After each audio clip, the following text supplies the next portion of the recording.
अस्सलाम वालेकुम dear students. हम चैप्टर नंबर 5 पढ़ चुके थे और आज हम नेक्स्ट चैप्टर नंबर 6 जो है वो स्टार्ट कर रहे हैं जी।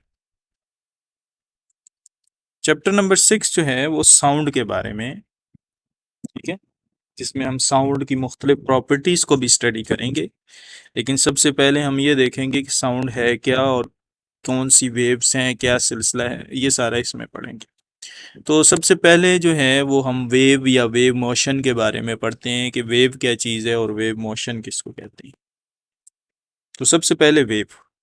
Wave it is moving disturbance in a medium. किसी भी मीडियम के अंदर कोई डिस्टरबेंस क्रिएट हो रहा है, कोई खलल पैदा हो रहा है, कोई चेंज आ रहा है और वो मूव कर रहा है चेंज, तो इसको हम कहेंगे वेव है।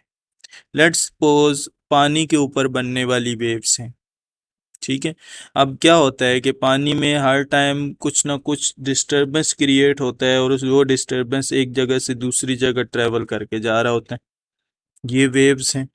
इसी तरीके से अगर बोला जा रहा है तो हवा के अंदर भी एक डिस्टरबेंस क्रिएट होती है और वो डिस्टरबेंस एक जगह से दूसरी जगह हवा में मुंतकिल होती है, ये भी वेव्स हैं। तो वेव क्या है? वेव असल में एक डिस्टरबेंस है किसी भी मीडियम में, चाहे वो मीडियम पानी है, चाहे वो मीडियम ठोस है, चाहे सॉलिड है, चाहे वो पानी, चाहे जो है वो गैस है, किसी भी किस्म का मीडियम है। उस मीडियम में अगर एक मूविंग डिस्टरबेंस क्रिएट हो रही है, यानी एक ऐसी डिस्टरबेंस जो एक जगह से दूसरी जगह ट्रेवल करके भी जा रही है, उसको हम वेव बोलेंगे।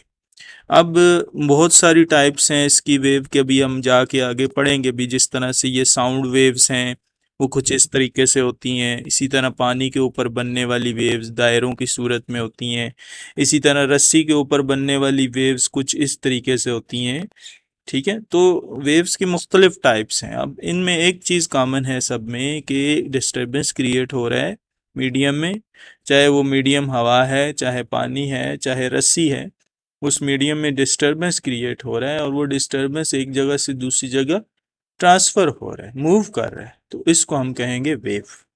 नेक्स्ट, वेव मोशन क्या होती है? It is the mechanism by which energy is transfer from one point two another point. एक ऐसा मैकेनिज्म है जिसमें एनर्जी ट्रांसफ़र होती है एक जगह से दूसरी जगह, ठीक है। जिस तरह से पानी के ऊपर बनने वाली वेव्स हैं, पानी के ऊपर बनने वाली वेव्स में क्या होता है कि जो एनर्जी है वो एक जगह से दूसरी जगह ट्रांसफ़र हो रही होती है वेव्स की सूरत में। तो अगर वेव्स की सूरत में एनर्जी एक जगह से दूसरी जगह ट्रांसफ़र हो रही है तो उस हरकत को, वेव की उस हरकत को हम वेव मोशन बोलेंगे।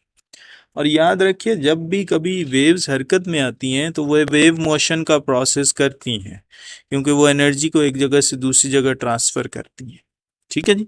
तो ये वेव मोशन, तो वेव मोशन एक ऐसा मैकेनिज्म है, एक ऐसा प्रोसेस है जिसमें वेव्स के ज़रिए से एनर्जी एक जगह से दूसरी जगह ट्रांसफ़र होती है, ठीक है। तो वेव और वेव मोशन दोनों डिफरेंट चीज़ें हैं। वेव क्या है? वेव डिस्टर्बेंस है किसी भी मीडियम में जो एक जगह से दूसरी जगह ट्रैवल करता है।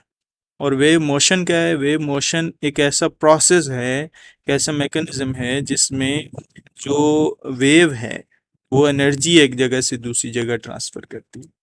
नेक्स्ट है जी हमारे पास टाइप्स ऑफ वेव। मुख्तलिफ किस्म की टाइप्स हैं हमारे पास वेव्स की।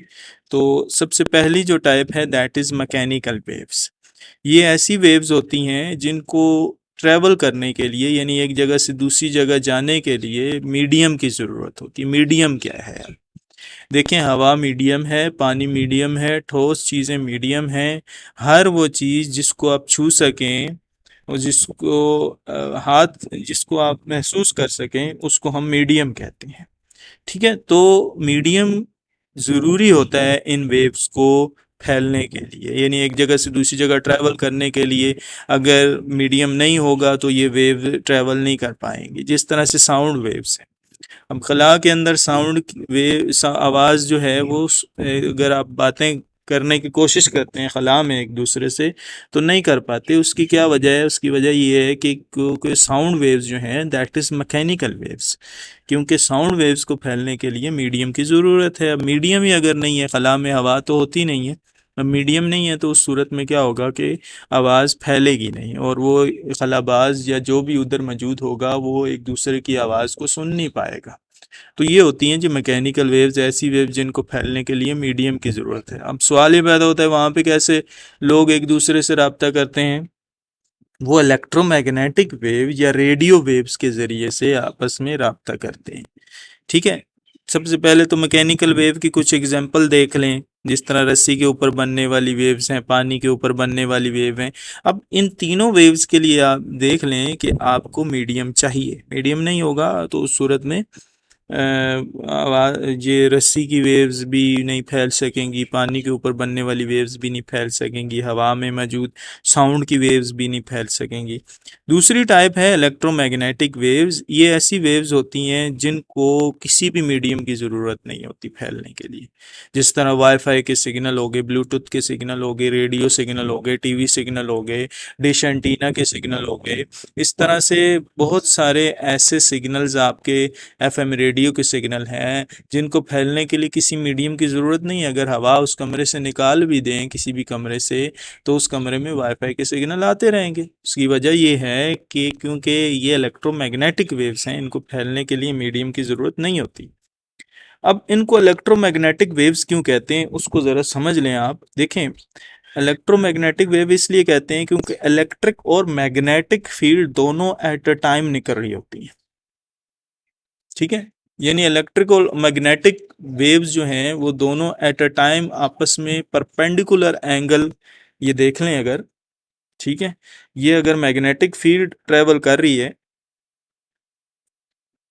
ये देखें, ये अगर आपके पास इलेक्ट्रिक फील्ड है, बिल्कुल इसके परपेंडिकुलर मैग्नेटिक फील्ड भी ट्रेवल कर रही होती है, इसलिए इसको इलेक्ट्रोमैग्नेटिक वेव्स बोलते हैं, क्योंकि इलेक्ट्रिकल और मैग्नेटिक वेव एक दूसरे के परपेंडिकुलरली ट्रेवल कर रही होती हैं।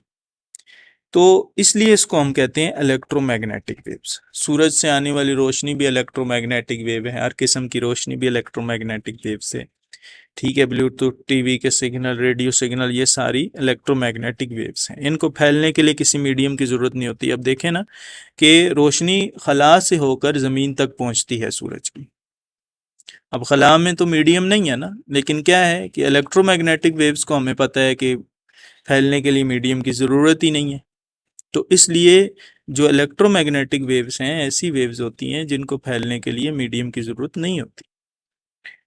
तीसरी बड़ी इंटरेस्टिंग टाइप है that is matter waves. Matter निकला है मादे से।